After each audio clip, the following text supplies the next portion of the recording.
আল্লাহ বলছেন দুনিয়ার মানুষ কালে কিয়ামতের পাককালে যত পৃথিবীতে যেই জায়গায় পানি আছে ওই পানিগুলোতে আমি আগুন লাগাই দিব। আল্লাহু আকবার বলবেন না? পানিগুলোতে আগুন লাগাই দেব। পাশের বাসায় আগুন লাগছে, ওই আগুনটা নিভাবেন কি দিয়ে? আমাদের বাস্তবতায় যেখানে আগুন লাগে ওখানে আমরা পানি দিয়ে কিন্তু নিভাতে যাই, ঠিক কিনা ভাইরা বলেন? কিন্তু আল্লাহ বলছেন কিয়ামতের পাককালে আমি আল্লাহ রব্বুল আলামিন পানিতে তথা সমুদ্রে আগুন লাগায়া দিব। এই আয়াতটা নিয়ে আমি অনেক গবেষণা করেছি। বিশেষ করে আমার এই গবেষণাতে হেল্প করেছে আমার সহধর্মিনী, তিনি applied chemistry and chemical engineering এ পাশ করা। আমি আমার সহধর্মিনীকে বলেছি যে আল্লাহ এত জায়গা থাকতে, খাট থাকতে, কাঠ থাকতে, খড়ি থাকতে, কেরোসিন থাকতে, ডিজেল থাকতে, গ্যাস থাকতে, এত কিছু রিসোর্স দুনিয়াতে আছে, কেন আল্লাহ রব্বুল আলামিন সব কথা বাদ দিয়ে আল্লাহ কেন বললেন যে মহাসমুদ্রে আমি আগুন লাগাই দেব? আমার স্ত্রীও অনেক চিন্তা ভাবনা করে, তিনি তো সায়েন্স একটু ভালো বোঝে, আমার চাইতো খুব সায়েন্স ভালো বোঝে। আমি আর্টসের ছাত্র, তিনি সায়েন্সের ছাত্র। তিনি গবেষণা করতে করতে খুঁজতে খুঁজতে তিনি পেয়েছেন। তিনি আমাকে বলছেন যে দুনিয়ার জীবনে আগুন লাগায় মানুষ কিভাবে? আগুন লাগতে পারে খড়িতে, আগুন লাগতে পারে পোশাকে, আগুন লাগতে পারে লিকুইড পদার্থে, যেমন কেরোসিনে আগুন লাগতে পারে, এরপরে ডিজেলে আগুন লাগতে পারে, মোবাইলে আগুন লাগতে পারে, ন্যাচারাল গ্যাসে আগুন লাগতে পারে, এরপর মেটালে আগুন লাগতে পারে। যখন মেটাল শব্দটি বলেছে আমি আমার সহধর্মিনীকে বলেছি, ওগো এই যে মেটাল তুমি যে বললে, এই মেটালটা আবার কি? আমার সহধর্মিনী সায়েন্সের স্টুডেন্ট, খুব ভালো পড়াশোনা করে, লেখকও বটে। তিনি বলছেন মেটাল এমন একটি পদার্থ, এগুলো শুধু মহাসমুদ্রে পাওয়া যায়। আর আগুন বিজ্ঞানী যারা আগুন নিয়ে গবেষণা করে তারা বলেছেন পৃথিবীতে যেখানে আগুন লাগুক ওই আগুন লাগানো সম্ভব, ওই আগুন নিভানো সম্ভব, কিন্তু মহাসমুদ্রে যে মেটালস আছে ওই মেটালসে আগুন লাগলে ওই আগুন কখনো নিভানো সম্ভব নয়। আল্লাহু আকবার। আপনারা তো আমার কথা বুঝতে পারেননি মনে হয় ভাই, তাই না? মহাসমুদ্রে এমন কিছু মেটালস আছে, এই মেটালসে আগুন লাগলে বিজ্ঞানীরা বলছেন পৃথিবীতে যেখানে আগুন লাগুক ওই আগুন নিভানো সম্ভব, কিন্তু মহাসমুদ্র মেটালস তারা যদি একবার আগুন লাগে পৃথিবীর কোন টেকনোলজি ব্যবহার করে ওই আগুনকে নিভানো যায় না। বলে আল্লাহু আকবার। আল্লাহ বলছেন 3 নম্বর আয়াতে, ওয়াইদাল বিহারু ফুজ্জিরাত। দুনিয়ার মানুষ ওই যে মেটালস আছে মহাসমুদ্রে, ওই মেটাল যদি মহাসমুদ্রের কথা জানো, আমি আল্লাহ রাব্বুল আলামিন ওই মেটালসে আগুন লাগাই দেব। 4 নম্বর আয়াতে আল্লাহ বলছেন ওয়াইদাল কুবুর বু'থিরাত। আল্লাহ বলছেন তোমরা যে কবর দেখো, তোমরা যে শ্মশান ঘাট দেখো, তোমরা যে ক্রুসিফাইড সেন্টার দেখো, হিন্দুরা একভাবে মৃত্যু লাশের সঙ্গে ব্যবহার করে, খ্রিস্টানরা মৃত্যু লাশের সঙ্গে একবার ব্যবহার করে, ইহুদিরা মৃত্যু লাশের সঙ্গে একবার ব্যবহার করে, বিভিন্ন ধর্মে মৃত্যু লাশের সঙ্গে বিভিন্নভাবে সৎকার করে থাকে, মুসলমানরা মাটির নিচে পুঁতে দেয়। আল্লাহ রাব্বুল আলামিন বলছেন পৃথিবীর ইতিহাসে যখন কিয়ামত সংগঠিত হয়ে যাবে, যে যেখানে সর্বশেষ নিদান হয়েছে সেই জায়গা থেকে প্রত্যেকটি আত্মাকে আমি আল্লাহ তুলে নিয়ে আসব। 5 নম্বর আয়াতে বলছে ওয়ালিমাত নাফসুম মা কদ্দামাত ওয়া আখখারাত। দুনিয়ার মানুষ আমি তোমাকে জানাবো, প্রত্যেকটি আত্মাকে আমি জানাবো তিনি তার জীবদ্দশাতে কি ইনকাম করেছে এবং তার মৃত্যু পরবর্তী সময়ে, তার মৃত্যু হওয়ার পরে তার বাল বাচ্চা, তার টাকা পয়সা, তার ব্যবসা বাণিজ্য দিয়ে তার মৃত্যুর পরে তারা কি পাঠিয়েছে। সুবহানাল্লাহ। তার মানে শুধু আমাদের আমলগুলো আল্লাহ জাস্টিফাই করবেন না, আমার যে সন্তান আছে, আমার যে পরিবার আছে, আমার যে প্রতিপত্তি আছে, সন্তান সম্পত্তি প্রতিপত্তি, এই সম্পত্তিগুলো আমার মৃত্যুর পরেও তারা ভালো কাজে ব্যবহার করলে ভালোটাই যাবে, আর খারাপ কাজে ব্যবহার করলে কবরে খালি গুতাবে। বিজ্ঞানীদের কাছে আসমানের কোনো ধারণাই নাই, বিজ্ঞান মাত্র একটা ধারণা করেছে আমাদের এই মহাবিশ্বের বিশালতা কেমন, এই আসমানের বিশালতা কেমন, এর বিস্তৃতি কেমন। বিজ্ঞানীরা বলছেন আমাদের এই আসমানের বিস্তৃতি আমাদের এই পৃথিবী থেকে আসমান পর্যন্ত ঠেকতে অ্যাটলিস্ট 20 বিলিয়ন আলোকবর্ষ যদি যাওয়া যায়, 20 বিলিয়ন আলোকবর্ষ যাওয়া গেলে আমাদের এই আকাশের সন্ধান পাওয়া যায়। বলেন সুবহানাল্লাহ। অনেক মুরব্বী এখনো বোঝে নাই, 20 আবার বললো কি 20 তো আমি বুঝি, বিলিয়নতে আমি বুঝি না, আবার আলোকবর্ষ আমি বুঝি না। বোঝেন আপনারা এগুলো? বুঝাই দিলে আপনি বুঝেন। আলো তো বোঝেন, আলো তো বোঝেন নাকি? আগে আলো বুঝাবো, এরপরে বিলিয়ন বুঝাবো, 20 তো আপনারা বোঝেনই আগে থেকে, বুঝেন না? আলহামদুলিল্লাহ, তাহলে আমাদের আসমানের সম্পর্কে একটা আইডিয়া হয়ে যাবে। বিজ্ঞানীরা তাদের ধারণা, তারা যাইতে পারেনি কোথায় প্রথম আকাশ, বিজ্ঞানীরা এটা যাইতে পারেনি। তবে তারা ধারণা করছেন আমাদের এই পৃথিবী থেকে চতুর্দিকে যদি 20 বিলিয়ন আলোকবর্ষ যাওয়া যায়, তবে আসমানের সন্ধান পাওয়া গেলেও যাইতে পারে। বিজ্ঞানীদেরকে এই এক আলোকবর্ষ যদি আমি আপনাদেরকে বোঝাই, এই যে আলোটা দেখছেন আপনারা, এই আলোটা প্রত্যেক সেকেন্ডে 3 লক্ষ কিলোমিটার যায়। প্রশ্ন করব, আলো প্রত্যেক সেকেন্ডে কয় লক্ষ কিলোমিটার যায়? 3 লক্ষ। সবাই বলেন। আলো প্রত্যেক সেকেন্ডে 3 লক্ষ কিলোমিটার যায়। এভাবে আলো 1 সেকেন্ড গেল, 1 মিনিট কত দূরে যাবে, 1 ঘন্টায় কত দূরে যাবে, 1 দিনে কত দূরে যাবে, 1 মাসে কতটুকু যাবে, 12 মাসে কতটুকু যাবে। এইভাবে প্রত্যেকটি সেকেন্ডে 1 সেকেন্ডে আলো যদি 3 লক্ষ কিলোমিটার যায়, এভাবে 365 বছরের যতগুলো সেকেন্ড হয়, যতগুলো মিনিট হয়, যতগুলো সেকেন্ড হয়, এই আলো 365 বছর 365 দিনে যত দূর চলে যাবে, বিজ্ঞানীরা বলছেন এটাই হচ্ছে আলোকবর্ষ। সুবহানাল্লাহ। তাহলে তো আলোকবর্ষ আমরা বুঝলাম, আলো 1 সেকেন্ডে যায় 3 লক্ষ কিলোমিটার। 1 মিনিটে কত যাবে গুনে নিয়েন বাসায় গিয়ে, 1 ঘন্টায় কত যাবে বাসায় গিয়ে গুনে নিয়েন, 1 দিনে কত যাবে বাসায় গিয়ে গুনে নিয়েন। এইভাবে আলো যদি 365 দিন যদি আলো যায়, তবে বিজ্ঞানীরা বলছেন এটা আলোকবর্ষ। আর বিলিয়ন আপনাদেরকে একবার বোঝাই, বিলিয়ন তো আপনারা বোঝেন না অনেকেই, মিলিয়ন আমরা কখনো শুনি নাই। 1000 আমরা শুনছি, 1 লক্ষ আমরা শুনছি, 1 কোটি আমরা শুনছি। এই যে 1 কোটি আপনারা শুনেছেন, 1 কোটি এভাবে যদি 100 কোটি হয়, 100 কোটি হলে এটাকে বলে 1 বিলিয়ন। 1 বিলিয়ন মানে 100 কোটি। বাসায় গিয়ে হিসাব করেন, 20 বিলিয়ন আলোকবর্ষ যদি যাওয়া যায়, আসমানের সন্ধান বিজ্ঞানীরা বলছেন পাইতে পারে। বলেন সুবহানাল্লাহ। কিন্তু আল্লাহ রাব্বুল আলামিন কুরআনুল কারীমের 2টা জায়গাতে আল্লাহ চ্যালেঞ্জ দিয়েছেন পৃথিবীর মানুষদের জন্য। পৃথিবীর মানুষ তোমরা দুনিয়া থেকে, এই যে জমিন থেকে যতই উপরে তোমরা যাবে মহাকাশকে, এই আকাশকে খোঁজার জন্য কিয়ামত পর্যন্ত আল্লাহ সূরা মুলকের প্রথমে আল্লাহ চ্যালেঞ্জ দিয়েছেন, তোমরা কখনো আকাশের সীমানা তোমরা উদ্ধার করতে পারবা না। আকাশ কোথায় থেকে শুরু হয়েছে তোমরা পাবা না। এমনকি সূরা রহমানের 33 নম্বর আয়াতে আল্লাহ রাব্বুল আলামিন আবার শুধু মানব জাতিকেই না, মানব জাতিকে আল্লাহ বলছেন, ইয়া মা'শারাল জিন্নি ওয়াল ইনস, يا معشر الجن والإنس إن استطعتم أن تنفذوا من أقطار السماوات والأرض। আল্লাহ রাব্বুল আলামিন বলছেন, মানব জাতি তোমাদেরকে আমি চ্যালেঞ্জ দিয়েছি, আসমান খোঁজার জন্য তোমরা যাও। যে আসমানটি ফেটে পড়বে, আসমান খোঁজার জন্য যাও। তুমি একাই যাবে না, তোমার সহযোগী হিসাবে তুমি জিনকেও নাও। বিশ্বের প্রত্যেকটি প্রযুক্তি তুমি ব্যবহার করো। আমি আল্লাহ রাব্বুল আলামিন তোমাদেরকে জানিয়ে দিচ্ছি, প্রথম আসমান আমি আল্লাহ রাব্বুল আলামিন কোথায় সৃষ্টি করেছি। পৃথিবীর সব গবেষণা এবং জিনদের সাহায্য নিয়ে এলো, তোমরা প্রথম আসমান আবিষ্কার করতে পারবে না। বলেন সুবহানাল্লাহ।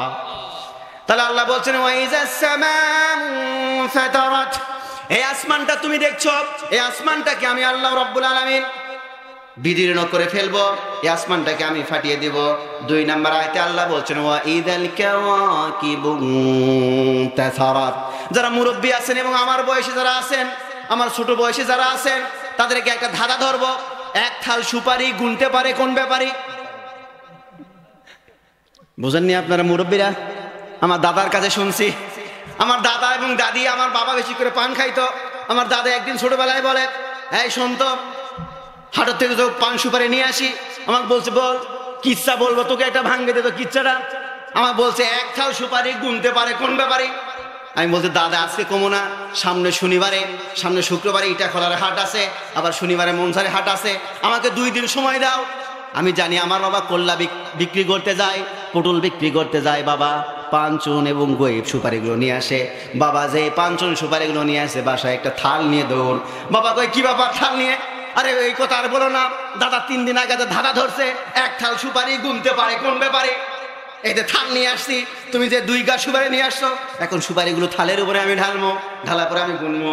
আমার বাবাও আমার ছোটবেলায় ছেলেবেলের এই তো বাদরামি দেখে একটু হাসাহাসি করে। আমার বাবা বললে, তুই তো জানোস না, এখানে তো 10টা সুপারি 5-7টা সুপারি দিলে থাল ভরে যায়।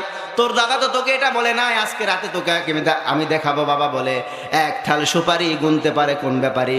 ওই যে আকাশের এদিকে তাকা, ওই আকাশের এদিকে তাকা, যতগুলো তারা আছে এই তারাগুলো হলো সুপারি, আর এই আকাশটা হলো থাল। বলেন সুবহানাল্লাহ। আল্লাহ বলেন, ওয়াইজাল কাওয়াকিবু তাসারাত, তোমাদের যে 1 থাল সুপারি গুনতে পারে কোন ব্যাপারী? কোন ব্যাপারী সাধ্য নাই যে কতগুলো তারকা আল্লাহ সৃষ্টি করে রেখেছে। বিজ্ঞানও খুঁজে পায় নাই, বিজ্ঞান বলছে যতগুলো তারা আল্লাহ রাব্বুল আলামিন সৃষ্টি করে রেখেছেন, এখনো কিছু কিছু তারকার আলো পৃথিবীর মানুষের চোখে তো দূরে থাক, বিজ্ঞানীরা যতগুলো যন্ত্র আবিষ্কার করেছে এই যন্ত্রগুলোর কাছে এখনো আলোয় আসেনি। কত হাজার হাজার আল্লাহ রাব্বুল আলামিন তারকা সৃষ্টি করে রাখছে। আল্লাহ বলছেন এই তারকাগুলো, এক থাল সুপারিগুলো তোমাদের দিকে ধেয়ে আসবে, এদেরকে আমি আল্লাহ রাব্বুল আলামিন মাধ্যাকর্ষণ শূন্য করব। যখন চন্দ্রকে ফেটে দেওয়া হবে, যখন সূর্যকে ফেটে দেওয়া হবে, সূর্যকে যখন আলোকহীন করা হবে, আসমান যখন ফেটে যাবে, এতে কোনো মাধ্যাকর্ষণ শক্তি থাকবে না। আর পৃথিবীতে আমাদের মহাকাশে যত সৃষ্টি আছে তারকা উপতারকা যতগুলো আছে, আল্লাহ রাব্বুল আলামিন বলছেন এগুলোকে মাধ্যাকর্ষণ শক্তি দিয়ে আমি আল্লাহ রাব্বুল আলামিন একে অপরের সঙ্গে লাগিয়ে রাখছি। যখন এদের কাছ থেকে মাধ্যাকর্ষণ শক্তি ছিনিয়ে নেওয়া হবে, এগুলো বিক্ষিপ্ত হয়ে তোমাদের দিকে আসতে থাকবে। বলেন নাউজুবিল্লাহ। তাহলে মুরব্বীরা বলেন, এক থাল সুপারি গুনতে পারে কোন ব্যাপারী? গোনা যাবে? গোনা যাবে? বলেন গোনা যাবে? বিজ্ঞানীরা একটি তথ্য দিয়ে আমি সামনে যাচ্ছি। বিজ্ঞানীরা 2005 সালে নাসা থেকে একটা গবেষণা করা হলো যে আমাদের এই মহাবিশ্বে কতগুলো তারকা আছে, তারা আল্লাহ রাব্বুল আলামিন কতগুলো সৃষ্টি করছেন, একটা গণনা করা দরকার, এভারেজ একটা গণনা করা দরকার, গড়পড়তা গণনা। 2005 সালের স্পেস হাবল শিপের তারা একটা অতি সূক্ষ্ম লেন্স সম্পূর্ণ একটি ক্যামেরা, আমাদের যে চাঁদটাকে আমরা রাতে দেখি, এই চাঁদের বেসার্ধে 10 ভাগের 1 ভাগে খুবই ছোট্ট একটা জায়গাতে খুব অত্যাধুনিক লেন্স সম্পূর্ণ একটি ক্যামেরা তারা ফিট করে আসলো। এই ক্যামেরাটি অনবরত 278 ঘন্টা ওই জায়গা থেকে ছবি এবং ভিডিও পাঠিয়েছে। ওই 278 ঘন্টা ছবি এবং ভিডিও পরবর্তীতে রিসার্চ করে গবেষণা করে বিজ্ঞানীরা তথ্য দিল যে আমাদের এই মহাবিশ্বে কমসে কম সৃষ্টিকর্তা 200 বিলিয়ন গ্যালাক্সি তৈরি করছে। আল্লাহু আকবার। বিলিয়নটা আমি আপনাদেরকে বুঝিয়েছি, এক মানে 100 কোটি, আর 100 কোটি হলে 1 বিলিয়ন হয়। আর বিজ্ঞানীরা বলছে যে 1 বিলিয়ন মানে 200 বিলিয়ন গ্যালাক্সি আল্লাহ রাব্বুল আলামিন এই মহাকাশে তথা প্রথম আকাশের নিচে জমিনের উপরে আল্লাহ তৈরি করেছিলেন। সুবহানাল্লাহ। বিজ্ঞানীরা আবার তথ্য দিয়েছে এক একটা গ্যালাক্সিতে আবার 200 বিলিয়ন তারকা আছে। সুবহানাল্লাহ বলবেন না ভাইরা? তাহলে তারকার ওজন, তারকা কতগুলো হবে পৃথিবীর কোনো কম্পিউটার ধরবে না। ওরা মিলিয়ন বিলিয়ন দিয়ে বুঝিয়েছে, আমরা শুধু বুঝলেই হয় যে মিলিয়ন মানে 100 কোটি। তাহলে 200 কোটি গ্যালাক্সি, সেই গ্যালাক্সিতে প্রত্যেকটা গ্যালাক্সিতে আবার 200 বিলিয়ন করে তারকা আছে। এই যে তারকা আমাদের চোখে, এই যে মাথার উপরে ঘোরে, আল্লাহ রাব্বুল আলামিন বলছেন কাল কিয়ামতের প্রাক্কালে এই তারকাগুলোকে আমি আল্লাহ রাব্বুল আলামিন মাধ্যাকর্ষণহীন করে তোমাদের দিকে ছুড়ে দেব। বলেন নাউজুবিল্লাহ। তৃতীয় নম্বর আয়াতে আল্লাহ বলছেন ওয়াইযাল বিহারু ফুজ্জিরাত। সমুদ্র কি আপনারা দেখেছেন? দেখেছেন আপনারা সমুদ্র? নদী তো আপনারা দেখেছেন, পুকুর তো আপনারা দেখেছেন, পুষ্করণী তো আপনারা দেখেছেন, নদী তো আমরা দেখেছি অভ্যস্ত, কিন্তু সমুদ্র আমরা কেউ দেখিনি। পৃথিবীতে মহাসাগর লিখতে 5টা অক্ষর লাগে, মহাসাগর। পৃথিবীতে মহাসাগর লিখতে 5টা অক্ষর লাগে, আবার মহাসাগরও পৃথিবীতে 5টা।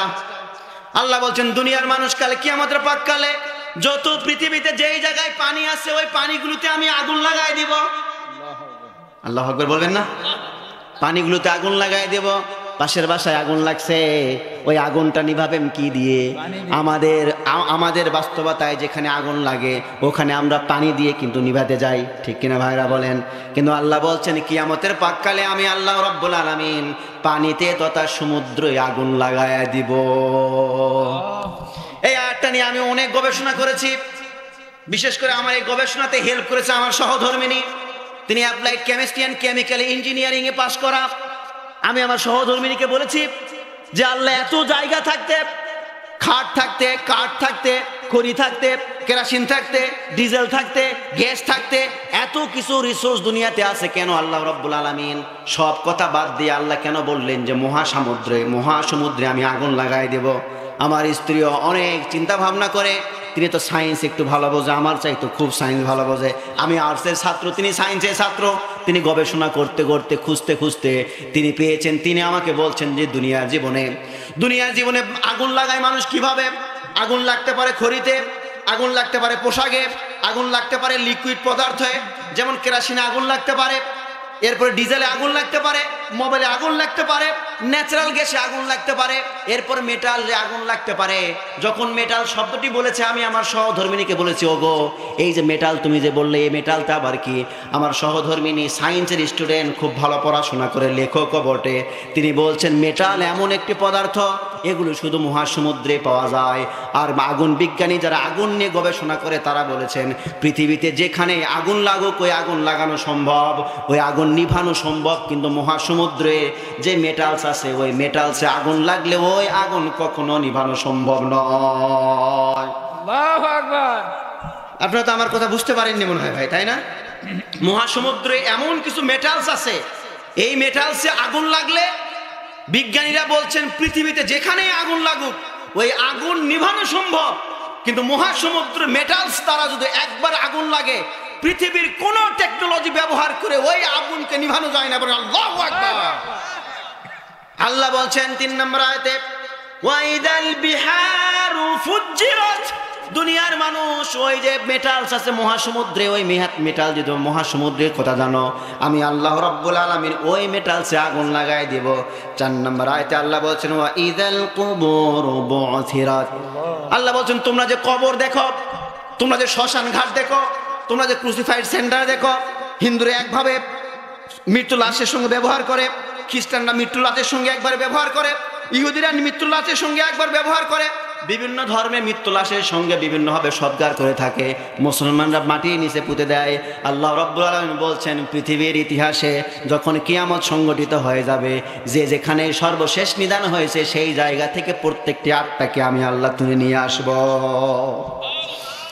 5 নম্বর আয়াতে বলছে, ওয়ালিমাত নাফসুম মা কদ্দামাত ওয়া আখখারাত, দুনিয়ার মানুষ আমি তোমাকে জানাবো, প্রত্যেকটি আত্মাকে আমি জানাবো তিনি তার জীবদ্দশাতে কি ইনকাম করেছে এবং তার মৃত্যু পরবর্তী সময়ে, তার মৃত্যু হওয়ার পরে তার বাল বাচ্চা, তার টাকা পয়সা, তার ব্যবসা বাণিজ্য দিয়ে তার মৃত্যুর পরে তারা কি পাঠিয়েছে। সুবহানাল্লাহ।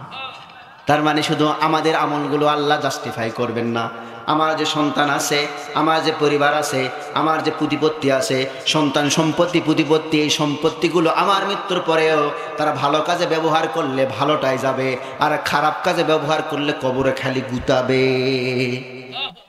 বুঝবে না ভাইরা? এরপর আল্লাহ রাব্বুল আলামিন এখানে আল্লাহ 5টি আয়াতে মোটা 5টি কথা বলেছেন। একটি আসমানের কথা আল্লাহ বলেছেন আসমানটা ফেটে যাবে।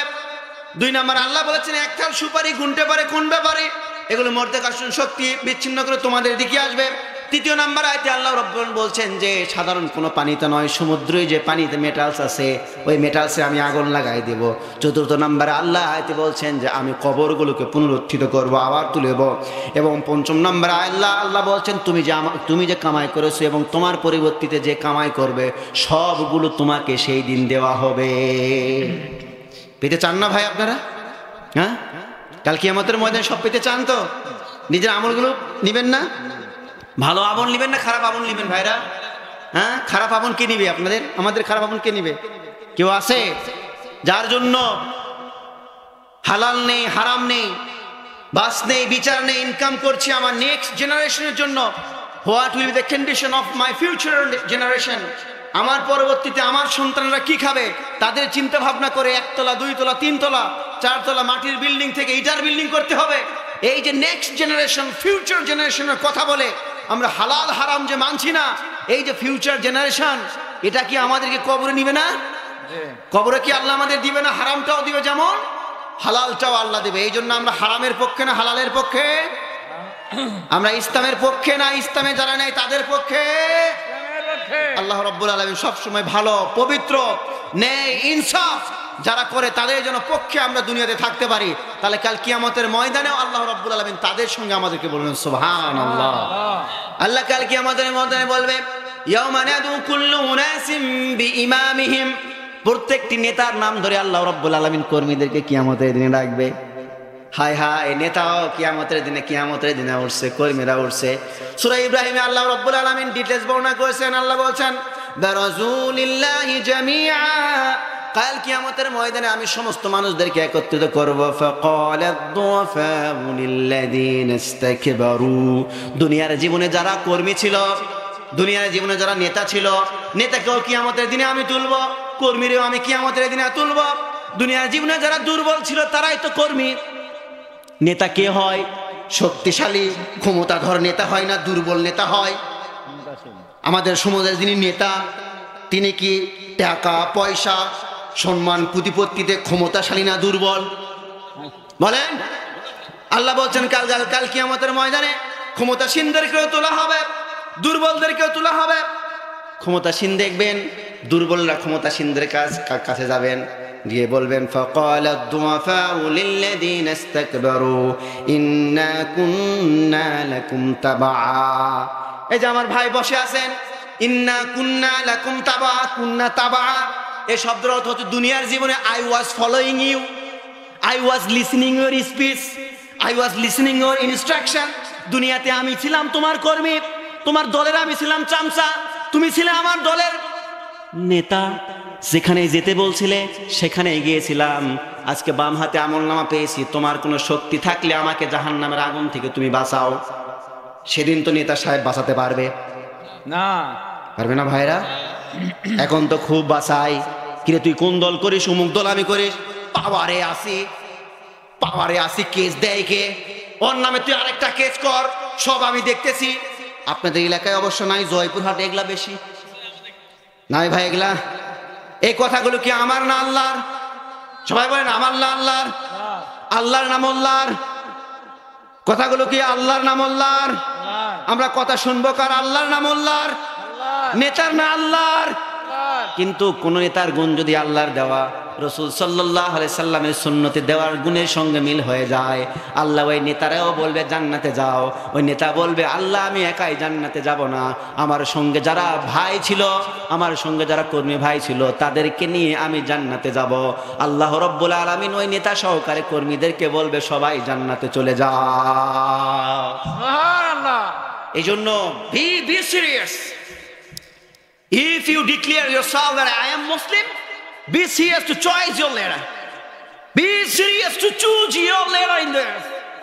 Because Allah Rabbul Alamin বলেছেন দুনিয়ার জীবনে যখন তুমি পথ চলছো, এই পথ চলার সময় তুমি তোমার লিডারকে, তুমি তোমার অনুসরণীয় ব্যক্তিকে অবশ্যই অনুসরণ করবে, ওই ব্যক্তিকে যেই ব্যক্তির সঙ্গে রাসূল সাল্লাল্লাহু আলাইহি সাল্লামের কথা এবং কোরআনের কথা মিলে যায়। আদারওয়াইজ অন্য কাউকে ফলো করবা, it will be the causes to destroy yourself and it will be the causes to enter in the জাহান্নাম। এই ব্যক্তিটাই কাল কিয়ামতের ময়দানে তোমাকে জাহান্নামে যাওয়ার কারণ হয়ে দাঁড়াবে। বলেন নাউজুবিল্লাহ। এক্ষেত্রে আমাদের মহিলা, বিশেষ করে those who are the young generation, you know, the young generation, এখন তারা তো they are the so fashionable, তারা মাথার চুল এক স্টাইলে কাটে, তারা ড্রেস এক ধরনের পরে। আমাদের মেয়েরা যারা আছে, বিশেষ করে হাই স্কুল এবং কলেজের মেয়েরা যারা আছে, তারা নিজেদেরকে ফ্যাশনেবল করে তোলে অনলি কজেস অফ ইন্টারনেট। আকাশ সংস্কৃতির কারণে আজকে আমেরিকাতে যা হচ্ছে, এক রাতের ভিতরে ভাইরাল হয়ে বাংলাদেশে চলে আসে। সন্তানেরা, আমাদের সন্তানদের মাথা খুব খারাপ হয়ে গেছে, তাদেরকে অনুসরণ করে। Be serious. আপনি ফেসবুকে যাকে অনুসরণ করছেন, ইউটিউবে যাকে অনুসরণ করছেন, যার আপনি সাবস্ক্রাইবার করে রেখেছেন, যাকে আপনি ফলো করছেন, যাকে আপনি লাইক দিচ্ছেন, কাল কিয়ামতের ময়দানে ওই ব্যক্তির সঙ্গে আপনাকে দাঁড়াতে হবে। এই জন্য আমরা আমাদের মাদেরকে বলবো পোশাক আশাক যেন মুসলমানের মতো হয়, আয়েশার মতন যেন পোশাক আশাক হয়, খাদিজার মতন যেন পোশাক আশাক হয়, ফাতেমা রাদিয়াল্লাহু তাআলা আনহুম এদের মতো যেন পোশাক আশাক হয়, এদের মতো যেন চাল চলন হয়। তবে আল্লাহ রাব্বুল আলামিন এদের সঙ্গে কিয়ামতের দিন তুলে জান্নাতে প্রবেশ করিয়ে দিবে। সুবহানাল্লাহ।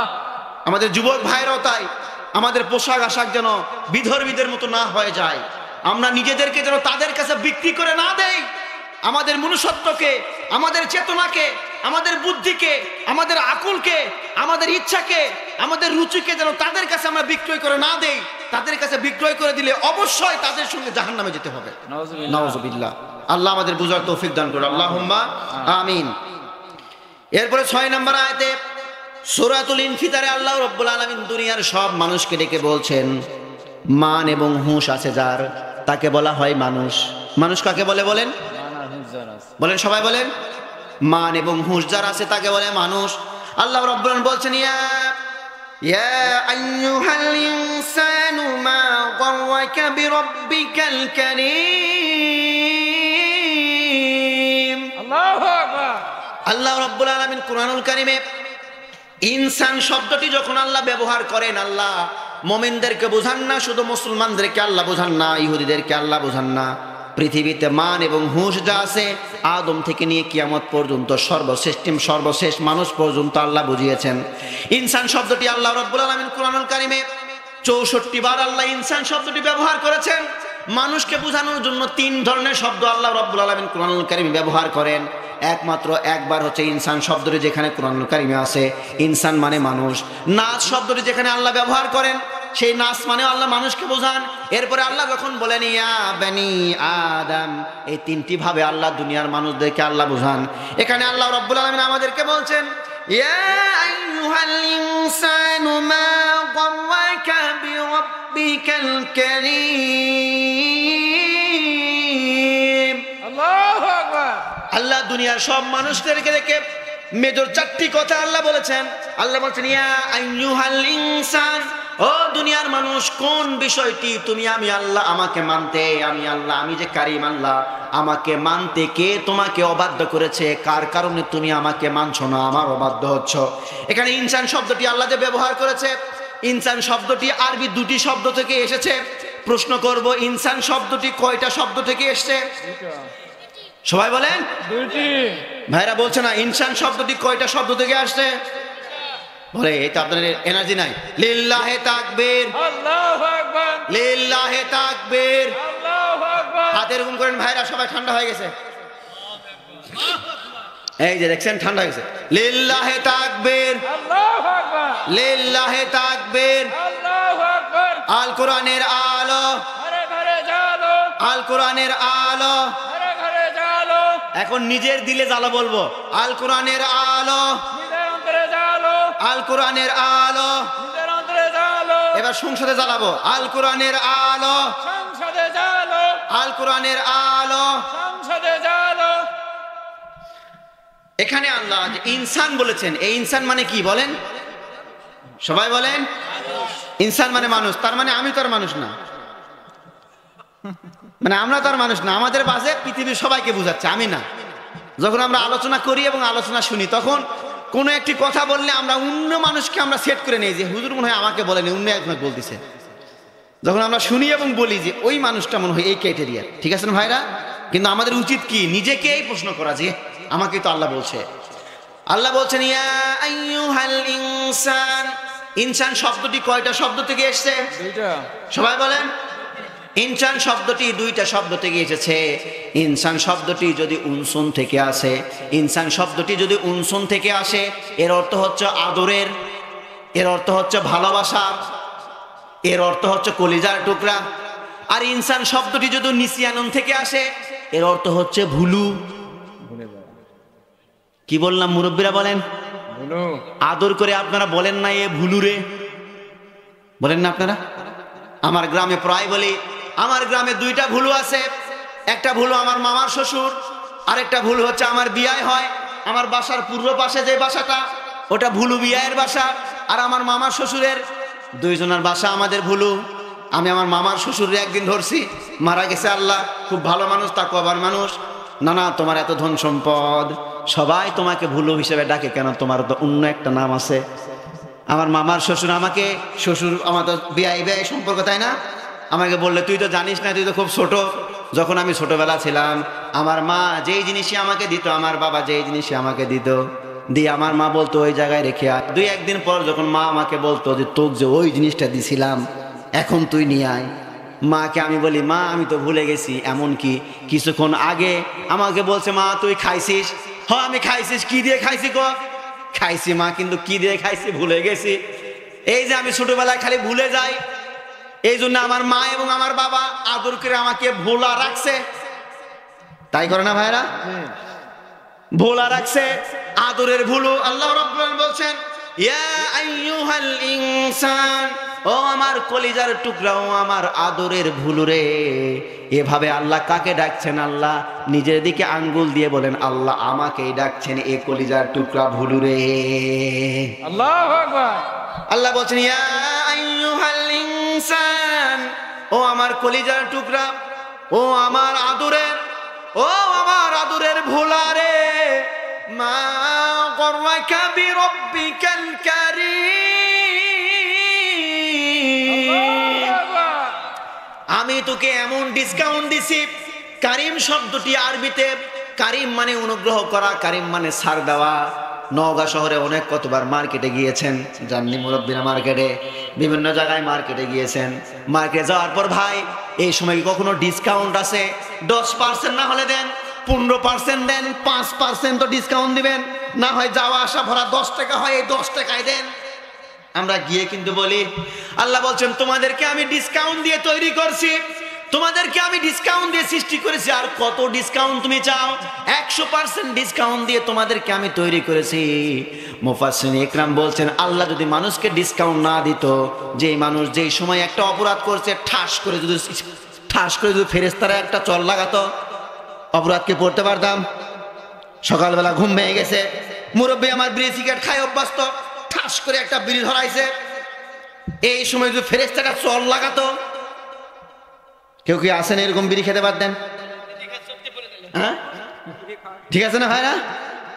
সকালবেলা যদি উঠে দেখতেন গতকাল আমি সকাল থেকে সন্ধ্যা পর্যন্ত, রাত পর্যন্ত, ঘুমানোর আগ পর্যন্ত কি পাপ আমি করছি, সব পাপগুলো আমার চৌকাটে লেখা আছে। না হয় আমি যে কাপড় পরছি এই কাপড়ে সব মোটা দাগে পাপগুলো লেখা আছে। যদি এরকম আল্লাহ অপমান করতেন, পাপ কি আমরা করতে পারতাম? মুফাসসিরিন ইকরাম বলছেন আল্লাহ রাব্বুল আলামিন মানুষকে যে ছাড় দিয়েছেন, এই ছাড়টাই মানুষকে অপরাধ প্রবণ করে তুলেছে। বলেন নাউযুবিল্লাহ। আল্লাহ বলছেন ইয়া আইয়ুহাল ইনসানু মা গররাকা বিরাব্বিকাল কারীম, এমন রব তোমার আমি এমন ডিসকাউন্ট দিয়া রব আমি তোমাকে আমি এমন ডিসকাউন্ট দিয়ে রাখছি, এমন আমি ছাড় দিয়ে রাখছি। এই ছাড় পাওয়ার পরে কোন জিনিসটি আমি আল্লাহ আমার সম্পর্কে তোমাকে পরিচিত করলো, আমার দিন থেকে, আমার দেওয়া ব্যবস্থা থেকে কোন জিনিসটি তোমাদেরকে সরিয়ে রাখলো। এরপর আল্লাহ বলছেন আল্লাযী খালাকাকা ফাসাওয়াকা ফাআদালাক, তিনি তো সেই রব যিনি তোমাকে সৃষ্টি করেছেন। আমাদের সৃষ্টিকর্তাকে আল্লাহ, সবাই বলেন সৃষ্টিকর্তাকে আল্লাহ। আমাদের রবকে, যে রব তোমাকে সৃষ্টি করেছে, তোমাকে সুবিন্যস্ত করেছে, শুধু সুবিন্যস্তই করে নেয়, তোমার দেহের প্রত্যেকটা অঙ্গ প্রত্যঙ্গকে আল্লাহ রাব্বুল আলামিন সুষম করেছেন। বলেন সুবহানাল্লাহ। সকালবেলা উঠে দেখলেন এই যে 5টা আঙ্গুলে, এটাকে ইংলিশে বলা হয় লিটল ফিঙ্গার, ইংলিশে বলা হয় রিং ফিঙ্গার, দেন মিডল ফিঙ্গার, এবার ইন্ডেক্স ফিঙ্গার, এবার থাম। সকালবেলা উঠে দেখলেন এই 5টা ফিঙ্গারের ভিতরে এই 2টা ফিঙ্গার এমন বড় হয়েছে, আর এগুলা 2 ইঞ্চি নাই প্রত্যেকটা ফিঙ্গার। এই 2টা ফিঙ্গার 2 ইঞ্চি আর নাই, এই 2 ফিঙ্গার হয়ে গেছে আমার 3 ইঞ্চি করে। ভাত কি খেতে পারবেন? ভাত কি খাওয়া সম্ভব? রাতে ঘুমাইছেন, সকালে উঠে দেখলেন একটা পা আমার বড় হয়েছে, একটা পা বেশি বড় হয়নি, মাত্র 1 ইঞ্চি বড় হয়েছে। ডান পা 1 ইঞ্চি বড় হয়েছে, বাম পা আগের মতোই আছে। হাঁটতে পারবেন? যদি প্রমাণ না হয়, যখন মাহফিল শেষ হয়ে যাবে একটা জুতা পায়ে দিবেন আর একটা জুতা পায়ে থেকে হাতে দিবেন, দেখবেন আর সুবিধা মতো আপনি হাঁটতে পারছেন না। বলেন সুবহানাল্লাহ। এই 2টি চোখ আল্লাহ রাব্বুল আলামিন কত সুষম করেছেন। এই 2টি চোখ আল্লাহ রাব্বুল আলামিন যদি এই দিকে না দিয়ে এই মাথায় একটা দিত, পিছনে একটা দিত, সামনে চোখ বলতো সামনে যা, পিছনের চোখ বলতো আর যাওয়ার দরকার নাই, পিছনে আয়। ঠিক কিনা ভাইরা বলেন? আল্লাহ বলছেন তোমাকে সৃষ্টি করেছি, সুষম করেছি, সুবিন্যস্ত করেছি, এবং সর্বশেষে প্রত্যেকটা অঙ্গ প্রত্যঙ্গকে আমি আল্লাহ রাব্বুল আলামিন সুষম করে সৃষ্টি করছি। তারপরেও কেন তুমি অবাধ্য হবে? রব সম্পর্কে তোমাকে কে অবাধ্য করলো? রব রব রব আর রব। কবরের প্রথম প্রশ্ন কি ভাই? সবাই বলেন কবরের প্রথম প্রশ্ন কি? মুখস্থ করবো আজকে আমরা। বলেন আমার রব আল্লাহ। সবাই বলেন, সবাই বলেন আমার দিন ইসলাম, আমার নবী মুহাম্মদ সাল্লাল্লাহু আলাইহি ওয়াসাল্লাম। এটা কোনো ব্যক্তি যদি প্রত্যেক দিন 1 লক্ষ কোটি হাজার লক্ষ বিলিয়ন ট্রিলিয়ন বার পরে মুখস্থ করে, আর ওই ব্যক্তি যদি আমল না করে, কাল কবরে শোয়ার সঙ্গে সঙ্গে খালি ওকে মার আর মার, কোনো কথা চলবে না, মার আর মার। এই 3টা প্রশ্নের উত্তর, এই 3টা প্রশ্নের অ্যান্সার মানুষের আমলের উপর নির্ভর করে, আমলের উপরে। কোন ব্যক্তি যদি এই 3টা প্রশ্ন তার জীবনে নাও শুনে, কোনোদিন তিনটা প্রশ্ন শোনে নাই, তিনটা প্রশ্নের উত্তর জানে নাই, কিন্তু ঈমান নিয়ে আসছে, শিরিক মুক্ত ঈমান, বিদআত মুক্ত আমল করছে, কোনো ব্যক্তির অধিকার ধন সম্পদ মেরে খায়নি, সাক্কা মুমিন হয় কবরে গেছে, কিন্তু তিনটা প্রশ্নের কথা, এই তিনটা উত্তরের কথা জানে নাই, অটোমেটিকলি তার মুখ থেকে এই তিনটা প্রশ্নের উত্তর বের হবে। সুবহানাল্লাহ।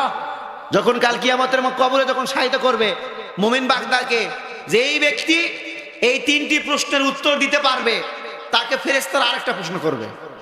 কয়টা প্রশ্ন করবে বলেন? তাকে আরেকটা প্রশ্ন করবে যে কাইফা আনতা তাদরি, তুমি কিভাবে এই প্রশ্নগুলো জানলে ভাই? ফেরেশতারা বলবে, তিনি বলবেন ক্বারাতু কিতাবাল্লাহ ওয়া সাদ্দাকতুহু, আমি আল্লাহর কিতাব পড়েছিলাম এবং আল্লাহর কিতাবে যে বিধিবিধানগুলো ছিল আমি সর্বোচ্চ চেষ্টা করেছি এই বিধিবিধান দ্বারা নিজের জীবন পরিচালনা করা। মূলত আল্লাহর কিতাবই আমাকে জানিয়ে দিয়েছে এই তিনটা প্রশ্নের উত্তর। সুবহানাল্লাহ। সোনারা বলবেন না? আর যে ব্যক্তি দুনিয়াতে ভালো কাজ করে নাই, আল্লাহর প্রতি বিশ্বাস রাখে নাই, ঈমানটা শিরিক মুক্ত করতে পারে নাই, আমলগুলো বেদাত মুক্ত করতে পারে নাই, হাজার কোটি লক্ষ বিলিয়ন বার মুখস্থ করলেও সেই ব্যক্তি দ্বারা কখনো সেই প্রশ্নের উত্তর দেওয়া সম্ভব হবে না। ভাইরা, আল্লাহ এখানে চারটি কথা মোটা দাগে বললেন, আমি তোমাকে এত ডিসকাউন্ট দিয়ে রেখেছি, এত ছাড় দিয়ে রেখেছি, এই ছাড় দিয়া রব তোমাকে সৃষ্টি করেছে, তোমাকে সুষম করেছে, সুবিন্যস্ত করেছে, এত সুন্দরভাবে তোমার যে অবয়ব, পৃথিবীতে তোমার চাইতে সুন্দর অবয়ব আর একটাও আমি সৃষ্টি করিনি। বলেন সুবহানাল্লাহ। কারণ আমেরিকান এলিস সিলভার নামক একজন বিজ্ঞানী মানুষের বায়োলজিক্যাল টার্মগুলো নিয়ে আমাদের জীবনের, আমাদের ঘুমানো, আমাদের নিঃশ্বাস ফেলা, আমাদের নিঃশ্বাস নেওয়া, আমাদের খাওয়া, আমাদের চলাফেরা, আমাদের পোশাক আশাক, আমাদের ব্রেন, আমাদের বুদ্ধি, আমাদের বিবেক, আমাদের রুচিগুলো নিয়ে বিগত 20 বছর ভরা রিসার্চ করে তিনি প্রমাণিত করেছেন যে পৃথিবীতে, এই মহাবিশ্বে যতগুলো প্রাণী আছে সমস্ত প্রাণীকে এই পৃথিবীতে সৃষ্টি করা হয়েছে, একমাত্র পৃথিবীতে মানুষ এই পৃথিবীর আদি বাসিন্দা নয়। বলেন সুবহানাল্লাহ। প্রশ্ন করব, আমাদের আদি পিতার নাম কি? আদম আলাইহিস সালাম। সবাই বলেন, আমাদের আদি পিতার নাম কি? আদম আলাইহিস সালাম। আদম আলাইহিস সালামকে কে সৃষ্টি করেছেন? কোথায় সৃষ্টি করেছেন? জান্নাতে। বলেন ভাইরা, কোথায় সৃষ্টি করেছেন? এলিস সিলভার 20 বছর গবেষণা করে বলছেন মানুষের প্রকৃতি, আচার ব্যবহার, খাওয়া দাওয়া, চাল চলন, সভ্যতা, এর রুচিবোধ দেখে মনে হয়েছে, সব প্রাণী দেখে মনে হয়েছে যে পৃথিবীতে সব প্রাণীকে পৃথিবীতে সৃষ্টি করা হয়েছে, একটা প্রাণীকে পৃথিবীতে সৃষ্টি করা হয়নি, সেটা হচ্ছে মানুষকে। সুবহানাল্লাহ। সুবহানাল্লাহ বলবেন না ভাইরা? আর কোরআনও আমাদেরকে বলে, আমি আল্লাহ দুনিয়াতেই তোমাদেরকে সৃষ্টি করি নাই, আমি যেই দিন তোমাদেরকে সৃষ্টি করব বলে ইরাদা করেছিলাম, ফেরেশতাদের সঙ্গে একটা সলাস পরামর্শ করেছিলাম, সলাস পরামর্শ করে তাদেরকে আমি জানিয়েছিলাম যে দুনিয়ার জীবনে আমি আমার প্রতিনিধি পাঠাবো। এটা আল্লাহ জান্নাতেই ফেরেশতাদের সম্পর্কে, আমাদের সম্পর্কে ফেরেশতাদের সঙ্গে আল্লাহ আলোচনা করেছেন। বলেন সুবহানাল্লাহ। তারা 50 বছর 60 বছর গবেষণা করে যে তথ্যটি তারা আবিষ্কার করে, কুরআনুল কারীম সেই তথ্যটি মুসলমানদের প্রত্যেকের লক্ষ লক্ষ কোটি কোটি হাফেজের সিনায় আল্লাহ গুথিত করে দিয়েছেন। বলেন সুবহানাল্লাহ। ভাইরা, বিজ্ঞানীরা নারী প্রসব হওয়ার জন্য, সন্তান ডেলিভারি হওয়ার জন্য হসপিটালে যায় ভর্তি হয়েছেন, তো মহিলাকে বলছে, নার্স বলছে যে আমি আপনার সব কাগজপত্র ঠিক করে দিয়েছি, আমার পরে যিনি ডাক্তার আসবেন পুরুষ, সেই ডাক্তার আপনার ডেলিভারি করাবে। মহিলাটি কান্না করেছে, মুসলমান মহিলাটি কান্না করেছে, আমি মহিলা, আমার যেন ডেলিভারি কোনো পুরুষ মানুষ না করে, আপা আপনাকে আমি রিকোয়েস্ট করছি আপনি আমার ডেলিভারি কেসের সমস্ত কাজকর্ম করবেন। মহিলা মানুষ অনেক রিকোয়েস্ট করেছে, করার পরে তিনি, খ্রিস্টান মহিলাটি এই মহিলাকে ছেড়ে না গিয়ে নিজেই পুরুষের স্থলে এই কাজটি করেছেন। যখন সন্তান জন্মগ্রহণ করেছে, করার পরে ওই খ্রিস্টান নার্স, ডাক্তার, মুসলমান এই মাকে কানে কানে বলছে যে বোন বা sister, but bear in mind that the 40 days you have had with your hand of 40 days you will not the sexual intercourse with your husband. বলছে সামনে 40 দিন আপনি আপনার পুরুষের সঙ্গে, আপনি আপনার স্বামীর সঙ্গে সেক্সুয়াল সহবাস করতে পারবেন না। আমাদের মুসলমান মহিলা বলছে যে আপা এটা আমরা জানি মানে বিগত 15 বছর ধরে আমি গবেষণা করে এটা দেখেছি যে সন্তান প্রসব হলে নেশাব থাকে 40 দিন। এটা আমরা 15-20 বছর গবেষণা করে এই নেশাবকালীন অবস্থায় স্বামী স্ত্রী সহবাস করা যায় না, 20 বছর গবেষণা করে আমরা পেয়েছি। আর তুমি এই গবেষণা কোথায় পেয়েছো? আল্লাহু আকবার বলবেন না? তিনি বলছেন এই গবেষণা পেয়েছি আল কোরআনে। কোরআনই আমাদেরকে জানিয়েছে, ইসলামই আমাদেরকে জানিয়েছে সন্তান হলে এই সন্তানের 40 দিন পর্যন্ত সহবাস করা যায় না।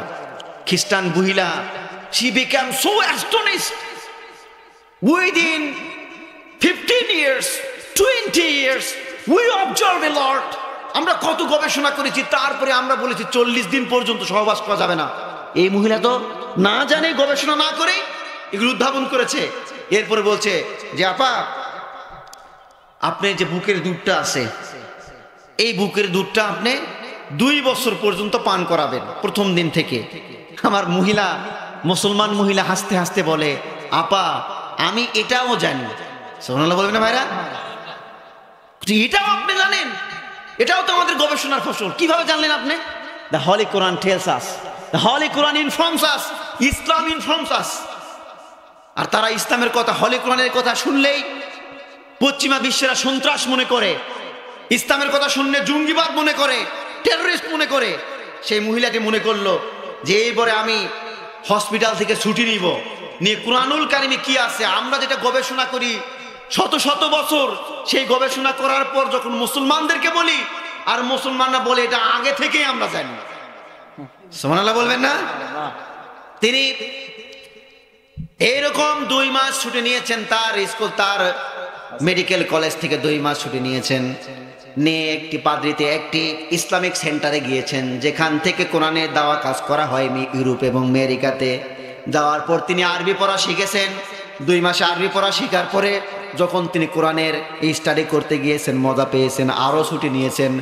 সব বিগত 6 মাস তিনি ছুটি যাওয়ার পরে তিনি একে নিয়ে আসছেন কোরআনুল কারিমে মানুষদের সম্পর্কে আল্লাহ যে তথ্য দিয়েছেন, আমরা হাজার হাজার বছর গবেষণা করলেও এই তথ্যগুলো আমরা আবিষ্কার করতে পারবো না। ভাইরা, এই জন্য কোরআনের মুজিজা, এই জন্য আমাদের কবরে কোরআন আমাদের কি হবে? শাফিন। আল্লাহ রাসূল বলেছেন আল কোরআন শাফিন মুশাফফা, the Quran will be the witness and his witness will be the granted. কোরআন কাল কিয়ামতের ময়দানে মানুষের জন্য হবে শাফাআতকারী। যাকে আল্লাহ রাব্বুল আলামিন কোরআন শাফাআত করবে তাকে বিনা হিসাবে আল্লাহ জান্নাতে করবেন। সুবহানাল্লাহ। আল্লাহ রাসূল বলছেন মান জাআলাহু আমামাহু কাদাহু ইলাল জান্নাহ। যে ব্যক্তি কোরআনকে সামনে নিয়ে তার ব্যক্তিগত জীবন, পারিবারিক জীবন, সামাজিক জীবন, ব্যবসায়িক জীবন, রাজনৈতিক জীবন পরিচালনা করলো, আল্লাহ রাসূল বললেন এই কোরআনটি কাল কিয়ামতের ময়দানে শাফাআত করে তাকে জান্নাতে নিয়ে যাবে। সুবহানাল্লাহ। ওমান কাদাহু ওয়ামান জাআলাহু খালফাহু সাকাহু ইলান নার। আর যে ব্যক্তি কোরআনকে ছেড়ে নিজের জীবন যাপন করবে, এই the Quran will be the causes to enter in the জাহান্নাম। কোরআনই কাল কিয়ামতের ময়দানে এই ব্যক্তিকে জাহান্নামে করবে, বলেন নাউজুবিল্লাহ। এই জন্য ভাইরা, কোরআনুল কারীম ধরতে আমরা রাজি তো? ইনশাআল্লাহ, ইনশাআল্লাহ কোরআনুল কারীম আমরা ধরতে রাজি। এরপরে আল্লাহ রাব্বুল আলামিন আর আলোচনা শুনবেন আপনারা। আমাকে 11টা পর্যন্ত সময় দেওয়া হয়েছে, হ্যাঁ আলোচনা করো ভাইরা। এরপরে 8 নম্বর আয়াতে আল্লাহ বলছেন ফি আইয়ি সূরাতিম মা শাআ রাক্কাবাক। আল্লাহ বলছেন তোমাকে আমি এমন সূরত দিয়েছি, পৃথিবীর কোন সূরতের সঙ্গে আমি আল্লাহ তোমাকে মিল দেই নাই। তোমার ওরসে যে সন্তান হয়েছে তার সঙ্গে তোমার সূরতের মিল নাই, আছে নাকি বলেন? এমনকি আমাদের কণ্ঠস্বরেও মিল নাই। একই মায়ের সন্তান, একই সঙ্গে আসছে হাবিল এবং কাবিল, আমরা নাম রাখি মনে করছি এরা 2 জন যমজ। হাসান এবং হোসাইন আমরা নাম রাখি মনে করছি 2 জন যমজ, আসলে তারা যমজ নয়। কিন্তু আমরা একসঙ্গে 2টা হলে হাসান হোসাইন রাখি, আবার হাবিল কাবিল রাখি। হাসান হোসাইন হোক আর হাবিল কাবিলই হোক, একসঙ্গে জন্মগ্রহণ করেছে, দুই সন্তান যখন কথা বলে মা শুনেই বোঝে এটা হাসান বলে না হুসাইন বলে, ঠিক কিনা বলেন? আল্লাহ বলেন যে সূরাতে তুই কাল কিয়ামতের ময়দানে, আল্লাহ রাব্বুল আলামিন আমাদেরকে সৃষ্টি করার আগে পৃথিবীর সব সূরতগুলো আল্লাহ আমাদের সামনে তুললেন, বান্দা দেখ কোন আকৃতি তুই চাস, কোন সূরত তোকে আমি দিব। আমি আল্লাহ বলেছিলাম আল্লাহ আমার নাম হবে রায়হান, রায়হানের সঙ্গে এই চোখ যাবে, এই নাকের চেহারা যাবে, এই ঠোঁটটি যাবে, এই গালটি যাবে, এই দাড়ি যাবে, এই মাথার চুল যাবে, এই যে ফিঙ্গারগুলো আল্লাহ যাবে রায়হান নামের সঙ্গে, এটাই বেশি সঙ্গতি। আল্লাহ আমাকে এই সূরত দিয়েই আপনি পাঠায় দেন। না হয় মুফাসসির ইকরাম বলছেন, না হয় আল্লাহ রাব্বুল আলামিন নিজেই একটা সূরত দিয়েছেন। এই ব্যক্তির নাম আব্দুল জব্বার, চোখের নাটা হবে এমন, নাকটা হবে এমন, ঠোঁটটা হবে এমন, গালটা হবে এমন, চুল হবে কোকড়া, কানটা হবে এমন, পা হবে এমন, পায়ের শব্দ হবে এমন, এর পায়ের শব্দ শুনেই বুঝতে পারবে মানুষ অমুক ব্যক্তি আসতেছে। আছে না ভাইরা? আমরা পায়ের শব্দ শুনলেই বুঝি অমুক ব্যক্তি আসে। আল্লাহ বলছেন তুমি যেমন সূরতে চেয়েছিলে, অথবা আমি আল্লাহ তোমার নামের সঙ্গে সঙ্গতি রেখে সেই সূরত এবং সেই আকৃতিতে আমি আল্লাহ তোকে আমি সৃষ্টি করছি। 9 নম্বর আয়াতে বলছেন কাল্লা বাল তুকাযযিবুনা বিদ্দীন।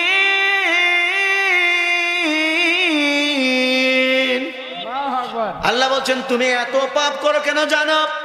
তোমাকে এত পাপ প্রবণ কেন করা হয়েছে জানো? কেন তুমি পাপ করো জানো? একটা কারণেই তুমি পাপ করো, তুমি কাল কিয়ামতের ময়দান সম্পর্কে বিশ্বাস তোমার কম। যে ব্যক্তির বিশ্বাস কিয়ামতের ময়দান সম্পর্কে যত কম, সেই ব্যক্তি তত বেশি অপরাধ প্রবণ। মিলায় নিয়েন, যে ব্যক্তি যত বেশি পাপ করে বুঝবেন এই ব্যক্তিটি কিয়ামত সম্পর্কে তার ঈমান তত কম। যে ব্যক্তি কিয়ামত সম্পর্কে ঈমান যত বেশি, সেই ব্যক্তি ভালো কাজের দিকে দৌড়ায় বেশি।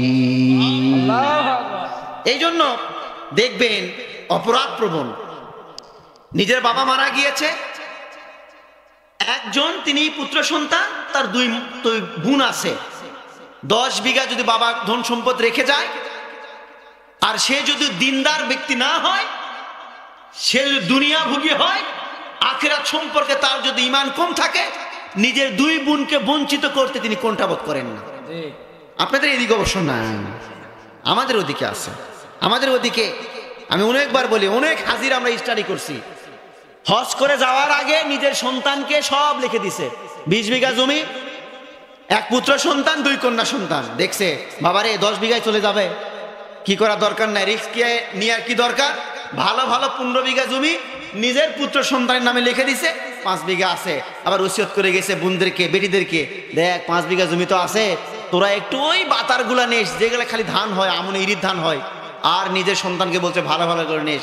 হজ করা যাওয়ার আগে, ওমরা করা যাওয়ার আগে নিজের কন্যা সন্তানকে ডাকছে, মারে তোদের জন্য তো কিছু করতে পারলাম না, তবে মক্কাতে যায় আল্লাহর ঘর ধরে তোদের জন্য দোয়া করে আসবো। 1000 কোটি বার হজ করলে, আল্লাহর ঘর ধরে কান্নাকাটি করলে, এই লোকের পাপ আল্লাহ কখনো ক্ষমা করবে না। আপনাদের এদিক তো না, এই জন্য আপনারা ঠিক বলছেন না, আমি জানি। যে আমার চাচা বলছে ইনশাল্লাহ, আছে না ভাইরা? যে ব্যক্তি এটা করে বুঝবেন যে ও কিয়ামতের ময়দান সম্পর্কে বিশ্বাস করে না। আল্লাহ যে একদিন তাকে কাঠগড়ায় তুলবে, বিচারের ময়দানে তুলবে, এই বিষয় সম্পর্কে তার জ্ঞানই নাই। এই জন্য সে অপরাধ প্রবণ হয়েছে। এই জন্য সে নিজেও লিখে দেয়, নিজের বাবার থেকে লিখেও নেয়। এই জন্য এগুলো করা যাবে না, যাবে এগুলো ভাই করা যাবে? মারা যাব, নিজের যে সন্তান, নিজের যে সম্পদ থাকবে, স্থাবর অস্থাবর থাকবে, আল্লাহ যেভাবে চেয়েছেন সেভাবে বন্টন হয়ে যাবে ইনশাআল্লাহ। এরপরে আল্লাহ বলছেন 10 নম্বর আয়াতে, ইন্না আলাইকুম লাহাফিযিন কিরামান কাতিবিনা ইয়ালামুনা মা তাফআলুন। আল্লাহ বলছেন ইন্না আলাইকুম লাহাফিযিন, তুমি কি মনে করেছো তোমাকে আমি এমনিতেই ছাড় দিয়ে রাখছি? এমনিতেই তো ছাড় দিয়ে রেখে নাই, তোমার জন্য কিন্তু একজন তত্ত্বাবধায়কারী আমি নিয়োগ রাখছি। তোমাকে সবসময় হেফাজত করে, তোমার আমলনামাগুলো লিখে, তোমার পাই টু পাইট আমলনামাগুলো রেখে একজন হেফাজতকারী সব সময় তোমার সঙ্গে আছে। হেফাজতকারী মানে রক্ষা করে। কেমন রক্ষা করে? দিয়ে একটা উদাহরণ দিলে বুঝবেন। অনেকের জীবনে অনেক কাহিনী হয়েছে, হয় না এরকম? সাইকেল নিয়ে যাচ্ছেন, অটো একটা এমন জোরে গেছে, বাসা এসে বলতেছেন এই অটো এমন জোরে গেছিল, এই অটোটা আর কিছুক্ষণ হলে আমি মারাই যেতাম। এরকম আছে না ভাই? এই ট্রাকে চড়ে গিয়েছিলাম, ওই ট্রাকে এমন জোরে ব্রেক করছে, আর একটু হলে ট্রাক থেকে পরে উমুক ট্রাকের নিচে পড়ে যেতাম। এরকম আছে না? একই অটোতে দুইজন, একজন মারা গিয়েছে অ্যাক্সিডেন্ট হয়ে, আর একজনের কোনো ক্ষতি হয়নি, এইরকম আছে না নাই? আল্লাহ বলছেন ইন্না আলাইকুম লাহাফিজিন, বান্দা অবশ্যই জেনে রাখো তোমার জন্য আমি কিন্তু হেফাজতকারী রাখছি। ছোটখাটো বিপদ আপদ গুলো ওই হেফাজতকারী তোমাকে ছোটখাটো বিপদ থেকে হেফাজত করে। সুবহানাল্লাহ।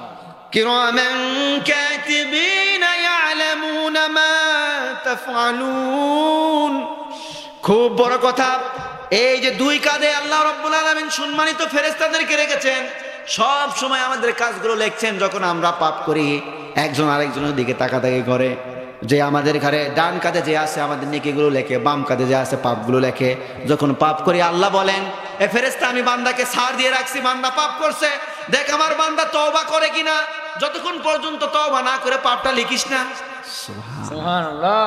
কিন্তু যখন কোনো ভালো কাজ করি, আর এই ডান কাজে যে ফেরেশতা আছে তার আর অনুমতি লিয়া লাগে না, ভালো কাজে নিয়ত করছে, ভালো কাজ করা শুরু করছে, নিয়ত করার সঙ্গে সঙ্গে ডান কাদের ফেরেশতা কারো অনুমতি লাগে না, হর হর করে লিখতে লাগে। আল্লাহু আকবার। এই জন্য ইনশাল্লাহ ভালো কাজে নিয়ত করবো তো আমরা, ইনশাল্লাহ করবেন না ভাইরা ভালো কাজ? আপনাদের এখানে যে মসজিদের উদ্যোগে মাহফিলটি হচ্ছে, এই মসজিদ কি এই এলাকার লোক বাদে অন্য কোন এলাকার লোক এখানে কোনো অর্থনৈতিক ভাবে সাহায্য সহযোগিতা করবে? বলেন, করবে? নিজেদের মসজিদে সর্বোচ্চ দিয়ে নিজেদেরকে সাহায্য এবং সহযোগিতা কি করতে হবে? করতে হবে। করবেন না ভাই আপনারা? নিজেদের মসজিদ, আল্লাহ রাসূল তো বলেছেন, যে ব্যক্তি মসজিদ তৈরি করে, মান বানা মসজিদ বানা আল্লাহু লাহু বাইতান ফিল জান্নাহ।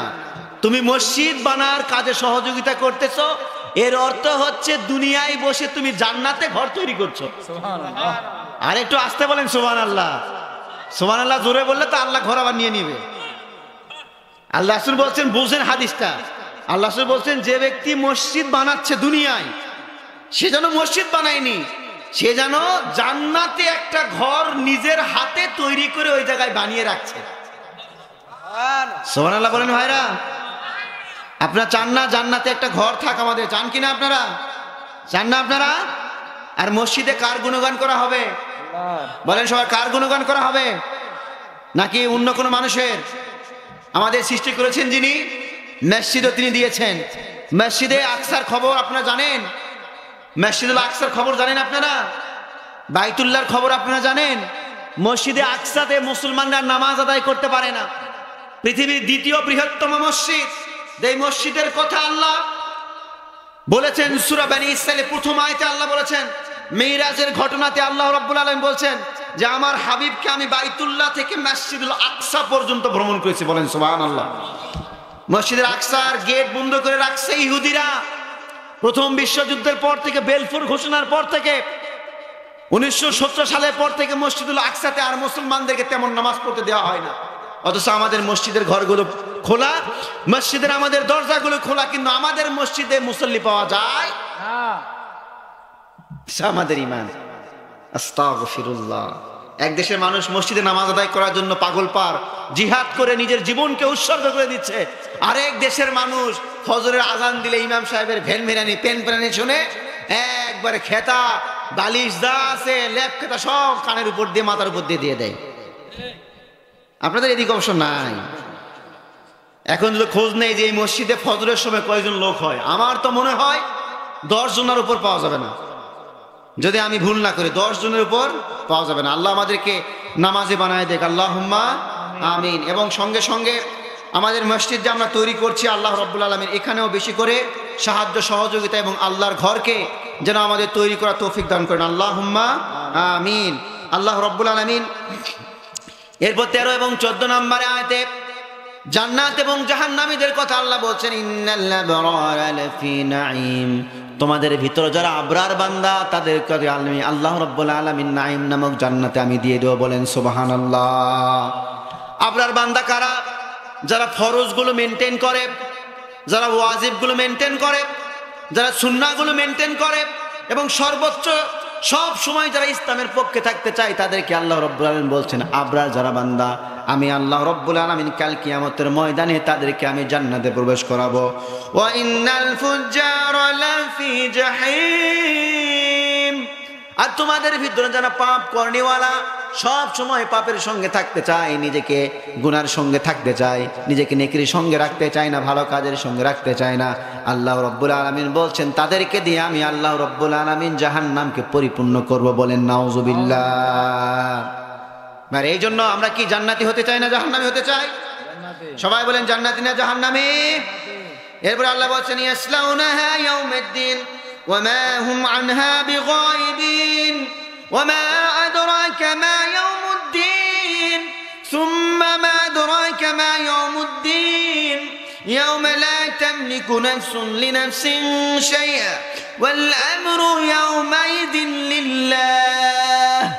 এরপরে আল্লাহ রাব্বুল আলামিন মোটা দাগে আমাদেরকে বলছে বান্দা শোনো, ইয়াসলাউনাহা ইয়াউমাদ্দিন, কাল কিয়ামতের ময়দানে কিন্তু তোমাকে তোলা হবে, জাহান্নামে কিন্তু তোমাকে নিক্ষেপ করা হবে। ওয়া মা হুম আনহা বিগাইবিন, আল্লাহু আকবার। কাল কিয়ামতের ময়দানে জাহান্নামে তোমার কপালে যদি আমি আল্লাহ জাহান্নামে রেখে রাখি, তোমার আমলনামা যদি বাম হাতে আসে, এই আমলনামাটি বাম হাতে তুমি নিতে চাইবে না। কোন ব্যক্তি কিয়ামতের ময়দানে চাবে না আমার আমলনামাটি বাম হাতে আসুক, নিজের হাত ধরে থাকবে। কিন্তু আল্লাহ রাব্বুল আলামিন বলছেন যাদের আমলনামা ফাআম্মা মান উতিয়া কিতাবাহু বিয়ামিনিহি ফাসাউফা ইউহাসাবু হিসাবান ইয়াসীরা।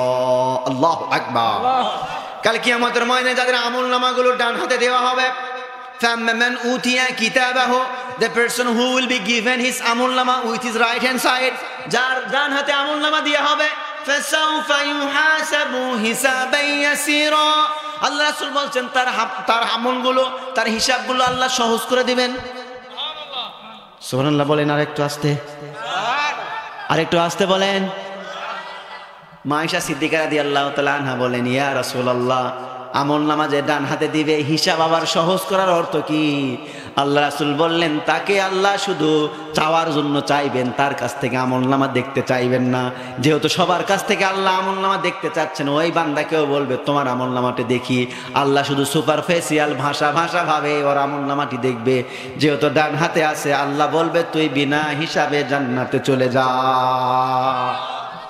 ওয়া আম্মা মান উতিয়া কিতাবাহু ওরা জাহারে, আর যারা আমলনামা পিছন দিক থেকে পাবে, বাম হাতে পাবে, তিনি দেখবেন আমার আমলনামা আমার ভুয়া পেয়েছে, আমার আত্মীয় স্বজন সবগুলো ডান হাতে পেয়েছে, আমি এখনো পাইনি, মানে সবসময় তার হাত তিনি চাপিয়ে ধরে থাকবে।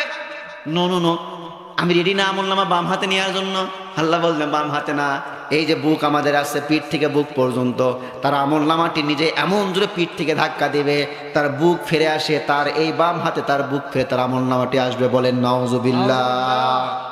আমলনামা পাওয়ার সঙ্গেই বলবে আল্লাহ মরতে চাই, আমার বলবে আল্লাহ মরতে চায়, আমাকে মরণ দেন। পৃথিবীতে কেউ মরতে চায় ভাইরা? বলেন পৃথিবীতে কেউ মরতে চায়? কিন্তু আমলনামা বাম হাতে পাওয়ার সঙ্গে সঙ্গে বলবে আল্লাহ I will die again, I will die, I am inviting my death, আমি আমার মৃত্যুকে ডাকছি আল্লাহ, আমার মৃত্যুবরণ হলে এখন ভালো হয়। দেখেন দুনিয়াতে মৃত্যুবরণ করতে চায়নি, কিন্তু কিয়ামতের দিনে হাজার হাজার বলি ইয়া লাইতানি কানাতিল ইয়া লাইতানি কানাতিল কাদিয়া, হায় রে যদি আমি আত্মহত্যা করতে পারতাম, যদি আত্মহত্যা আমাকে নিয়ে যেত, মৃত্যু এসে যদি আমাকে নিয়ে যেত। কাল কিয়ামতের ময়দানে কি কোনো মানুষের জন্য কোনো মৃত্যু আছে? মৃত্যুকে সেই দিন মৃত্যুরই মৃত্যু হয়ে যাবে, মৃত্যুরই সেদিন কি হয়ে যাবে? মৃত্যু হয়ে যাবে। এই মৃত্যুরই মৃত্যু হওয়া দেখে জান্নাতীরা যারা আমলনামা ডান হাতে পেয়েছে তারা এতটাই খুশি হবে যে আমি অনন্তকালের জন্য জান্নাতে থাকতে পারবো। আর মৃত্যুর যখন মৃত্যু হয়ে যাবে, জাহান্নামীরা যাদের হাতে বাম আমলনামা, যাদের বাম হাতে আমলনামা দেওয়া হবে, তারা এতটাই মনক্ষুণ্ণ হয়ে যাবে যে হায় রে যেহেতু মৃত্যু নাই, তার মানে অনন্তকাল আমাকে জান্নাতে থাকতে হবে। বলেন নাউজুবিল্লাহ। এই জন্য আমরা চাই সবাই যেন আমরা আমলনামা কাল কিয়ামতের ময়দানে ডান হাতে পাই। বলেন আল্লাহুম্মা আমিন। এরপর সর্বশেষে আল্লাহ বলছেন আল আমরু ইয়াউমাইদিন লিল্লাহ, আজকে একচ্ছত্ব মালিক হচ্ছে আমি আল্লাহ।